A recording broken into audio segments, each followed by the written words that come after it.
Thank you, everybody, for coming to the Aaron Torres Podcast YouTube page. If you could do me a quick favor, see that little subscribe button at the bottom of your screen? Go ahead, click that subscribe button. Really does help our channel grow, our audience grow, and I really do appreciate it more than you know. So click that subscribe button. Appreciate your support. Now, here's the video that you came here for. Switch gears. Want to go ahead and talk about the big news out of college hoops on Wednesday afternoon, as the Ohio State Buckeyes are looking for a new head coach. Chris Holtmann, been there since 2017. You know, the summer of 2017 replaced Thad Matta. He was let go. Would argue this is obviously the biggest job that has opened. I think it'll be one of the bigger jobs that does open because, bluntly, Ohio State basketball is probably a better job than it's given credit for. So the question becomes, why did it happen? What kind of job is it? Who's next? Let's go ahead and dive into all the juicy stuff. First of all, in terms of why it happened, Chris Holtmann's a good guy. I wouldn't say I know him well, but we've had conversations. Good guy, respected, people like him, this, that, the other thing. But at the end of the day, this is a results-based business, and his results simply weren't good enough, and certainly weren't good enough as of late. Now, it's interesting. He did take over for Thad Matta. Things were not great when Thad Matta left for health reasons, but at the same time, to his credit, things started out well. First 5 seasons, there were 4 NCAA tournaments, plus the 2020 season that was canceled because of COVID would have been 5 for 5.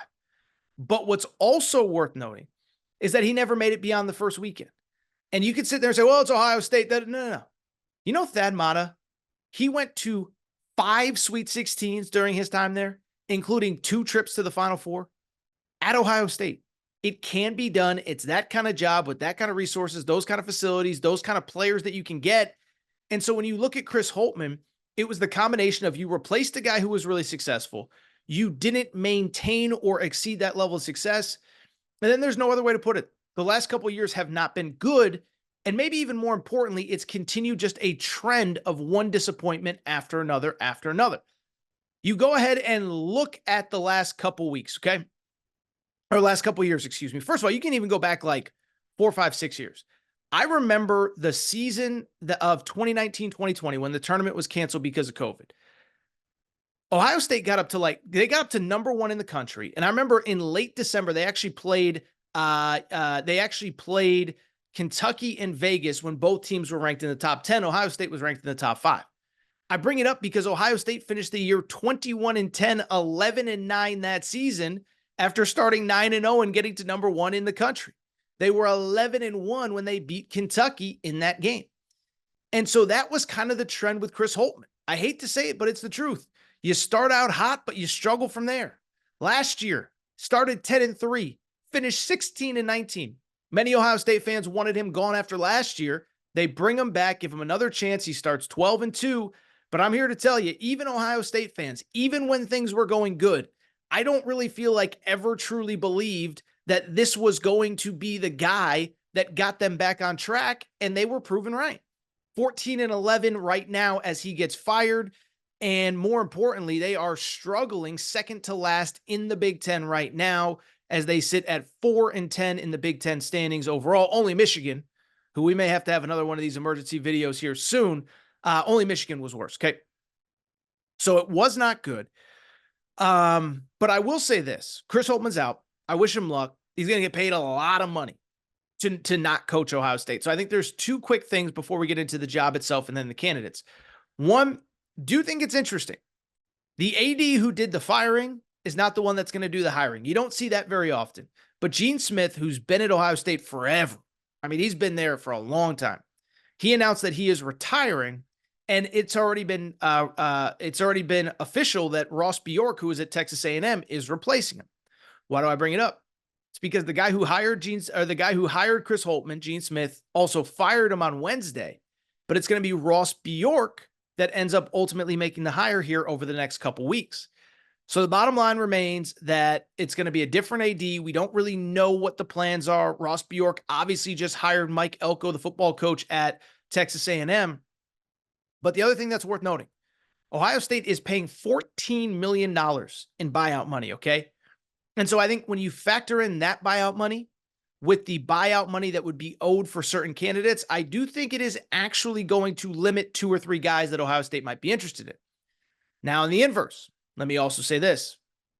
Ohio State is a monster job, and they are going to have an amazing list of candidates who are not only they're interested in, but also vice versa, that are going to be interested in being the Ohio State head coach. Because at the end of the day, with Ohio State, just because they haven't been successful the last couple of years, don't let it fool you. That is an elite job, and it's an especially elite job in the NIL portal world that we live in now. Listen, we can argue it, we can fight it, but what everything comes down to in the next generation, what everything comes down to, do you have the money in NIL to get the players that you want and that you need if you really want to compete at the highest levels? Now, yes, every once in a while you'll have a one-off like a Florida Atlantic or this or that. But to compete consistently at the top, to compete where Ohio State wants to be, you need the money. And here's the good news. We know Ohio State got the money. That's not even just my opinion. Just look at what Ohio State has done the last couple of weeks on the football side. Retained a bunch of star players who could have gone pro. Denzel Burke, JT Tuimoloau, Emeka Buka, Travion Henderson. You go on and on down the list. Brought in Will Howard from the portal. Brought in Quinshawn Judkins from the portal. Brought in Caleb Downs from the portal. Brought in Julian Sand from the portal. And then, oh, by the way, when we thought they were done, they go get a sitting head coach from UCLA to be their offensive coordinator. Now, I know Chip was on the way out. I know it was getting ugly. We've talked about it plenty. But that is still a monster move, and it shows, like, if there's something the Ohio State coach wants, it doesn't matter if it's football, basketball, wrestling, women's basketball, women's sports, men's sports, that coach can get it if the administration believes that he or she is the right person leading the program. So because of it, I think the candidate pool is going to be insane. Let's go ahead and dive in some of the big names that I think are legitimate candidates. The first one, the guy that I would call first, Sean Miller at Xavier. And I think anybody who has been a longtime listener to this show knows that I know Coach Miller pretty well. Okay. I like him. We've had him on the show. Have not talked to him about this job or anything else. But what I will tell you, as part of my job, you're always kind of keeping your ear to the ground. What can you hear? What can you this? What can you that? And I started hearing about 3-4 weeks ago that he could be interested in other opportunities outside of Xavier. Now, look, Xavier is a good job historically, but I will say in the Big East, in the NIL portal world, that job has just gotten tougher, even since Sean Miller took it 2 years ago. The NIL world has changed. It's all about collectives. It's all about money. It's all about raising funds. And you're talking about a small Catholic school in a pro sports city. They're not even the biggest college program in their own city. University of Cincinnati is. That's no disrespect, but Cincinnati has 50,000 undergrads. Xavier has 6,000 undergrads, maybe closer to 7, but you get the point. And so you can get the money, but is it going to be enough to really compete at the highest levels, even in the Big East? Because think about the Big East. Creighton, Omaha, NBA Arena, no pro sports. Marquette, yes, there's pro sports, but they at least play in an NBA arena and they get 16, 17,000 every night. Providence, no pro sports. They run that town. UConn, it speaks for itself. Even St. John's with Pitino, the money, like, I'm not saying that Xavier's some poverty program. I just think it's gotten harder now that NIL and collectives run everything. So I've heard Sean Miller is at least open to the idea of the right job considering leaving.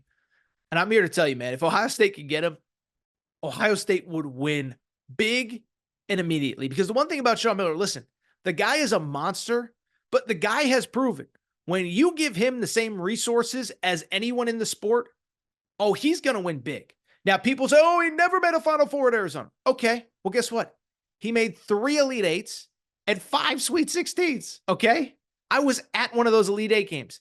They lost in overtime to Wisconsin in a game that was a one-possession game for about the final 10 minutes of the game. Could have gone the other way. By the way, lost to Kemba and UConn in the final 8, Elite Eight. 1-point game. Could have gone the other way.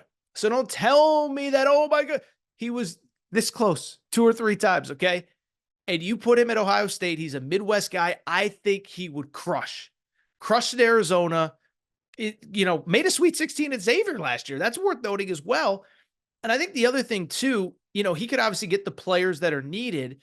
But I also think because of how it ended at Arizona, I still think he's got a chip on his shoulder. I think sometimes you get some of these older guys, and Sean's not by any stretch of the imagination like super old, but you get some guys that have had success, that have made some money. I do think that sometimes I'm not as keen on that But you look at Sean, he's still 60 or 55 years old, excuse me. So you think he's got at minimum 10, 12 good years left. But then two, with the way things ended at Arizona, I think he's still got a major, major, major chip on his shoulder. He would be my number one call. My understanding, his buyout is manageable. Now, it's tough to know for sure. This is, it's a private school, so who's really to say? Sean would be my number one call, though.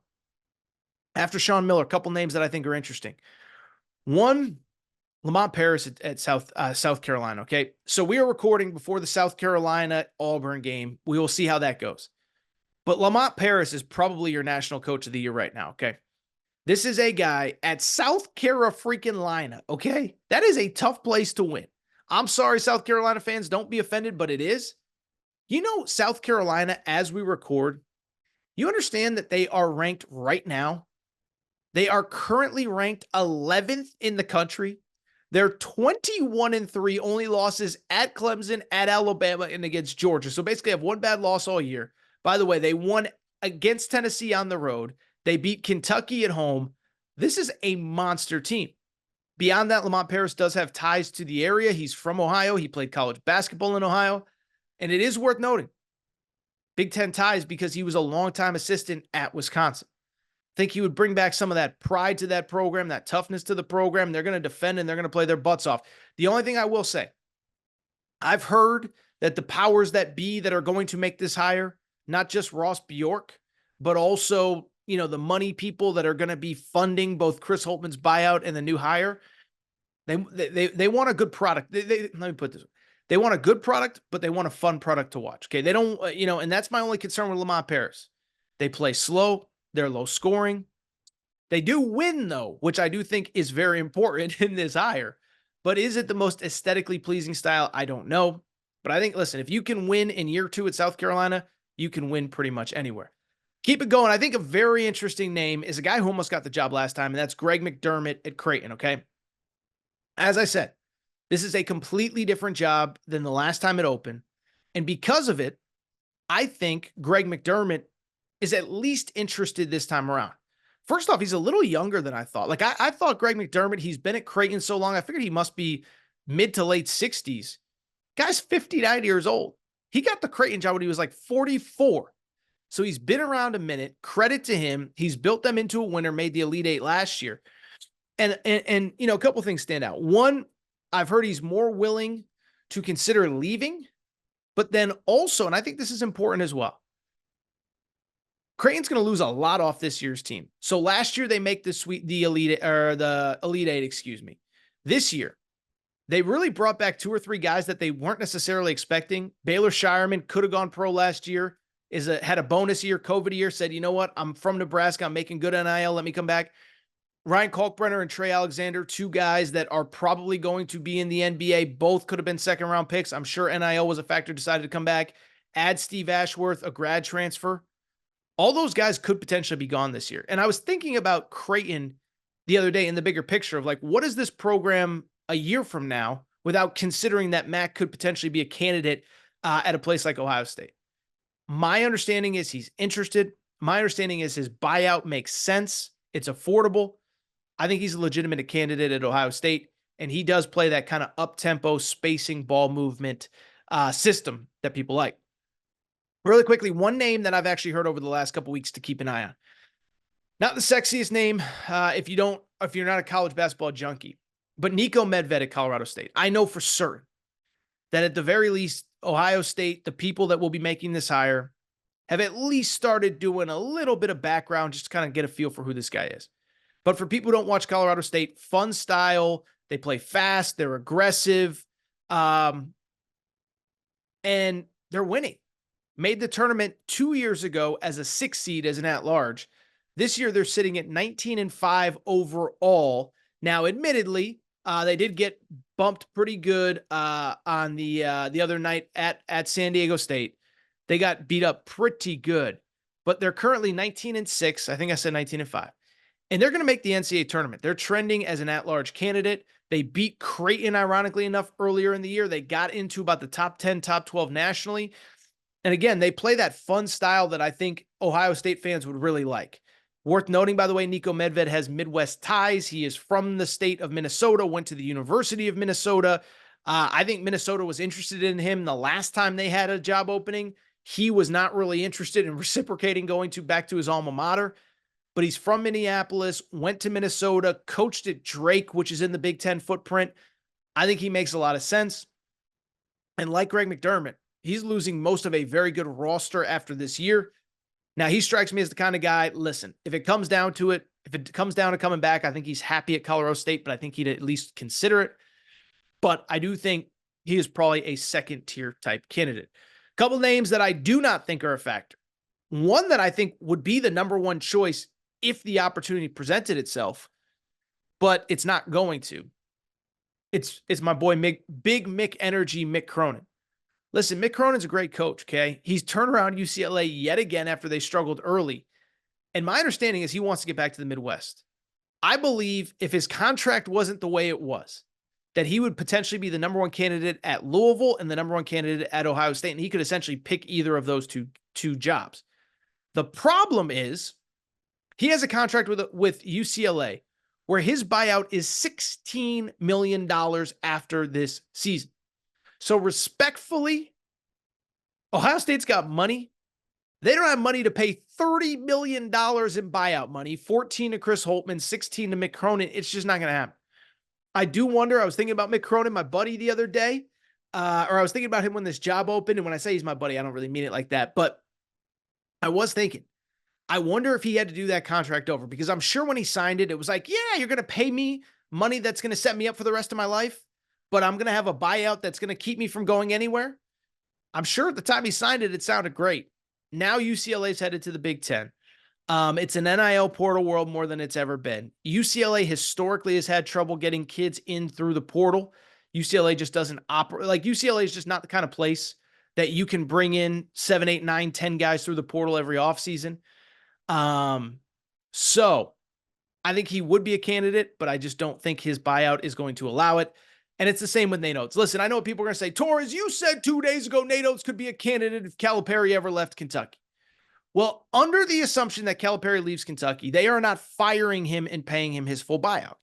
And so under that assumption, if Calipari just says, enough, I'm retiring, I'm stepping aside, then yeah, Nate Oates could be, because you could afford the $10 million buyout that he is owed after this season if you don't pay another buyout. But when you're paying Chris Holtmann 12, 13, $14 million, just not very realistic. And so at the end of the day, I just don't think he's really a candidate. I don't think Nate Oates is a candidate. By the way, a couple other names. Jay Wright's not coming back for Ohio State. I think Jay Wright may be the bluest of all blue bloods. Maybe if Kentucky opened, maybe if Carolina opened, if Duke opened in like the next year, maybe Jay Wright would consider. But the only college job I could really see him coming back for would be if Villanova really flatlines. I don't think Billy Donovan, I don't think Billy Donovan's in a rush to get back to college basketball. I think the only job he'd probably seriously consider is Kentucky. He's got ties there, this, that, the other thing. And that's really it. If I had to guess, I do think Sean Miller is a legitimate player there. The 4 names I mentioned, if you include Niko Medved, my guess is it comes from one of those 4 guys. Sean Miller, Sean Miller, Greg McDermott. I was thinking of Chris Mack for some reason.